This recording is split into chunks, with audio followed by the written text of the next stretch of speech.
Aujourd'hui, nous commémorons la venue du Saint-Esprit, la descente du Saint-Esprit sur les apôtres, sur les disciples, sur les 120 qui se trouvaient dans la chambre haute. Acte chapitre 2. De prime abord, le Saint-Esprit n'est pas une force, tout simplement. Le Saint-Esprit n'est pas une influence. Le Saint-Esprit est Dieu.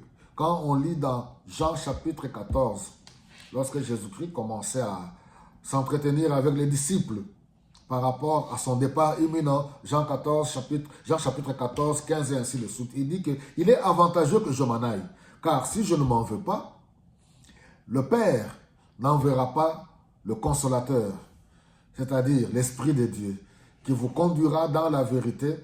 J'ai encore beaucoup de choses à vous dire, mais vous ne pouvez pas les porter maintenant. Mais quand il viendra, il vous enseignera toutes choses, et ainsi de suite. Alors, voilà, dans la chambre haute, là, ils attendaient 50 jours après la Pâque. 40 jours d'abord, 40 jours, Jésus fut élevé, l'ascension, et le 50 jours en comptant à partir de la Pâque, l'Esprit de Dieu descend, on nous dit, au chapitre 2 des Actes. Quand le jour de la Pentecôte arriva, les croyants étaient réunis tous ensemble au même endroit. Tout à coup, un bruit vint du ciel comme si un vent violent se mettait à souffler et il remplit toute la maison. Ils étaient assis. Ils virent alors apparaître les langues pareilles à des flammes de feu. Elles se séparèrent et se posèrent une à une sur chacun d'eux. Ils furent tous remplis du Saint-Esprit et se mirent à parler en d'autres langues, selon ce que l'Esprit leur donnait d'exprimer. Nous commémorons, mais en même temps, c'est une opportunité que le Seigneur nous donne.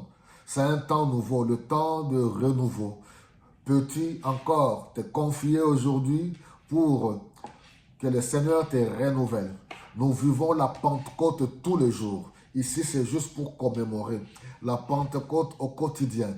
Oui, être en communion avec l'Esprit de Dieu. Comme je l'ai dit, le Saint-Esprit n'est pas une force pour nous mettre dans un état agitatoire. Dans un état d'agitation, on commence à tituber, yes, yes, yes, yes, yes, yes, non, et puis on tombe, on roule par terre. Toutes ces choses, si elles sont véridiques, c'est bien.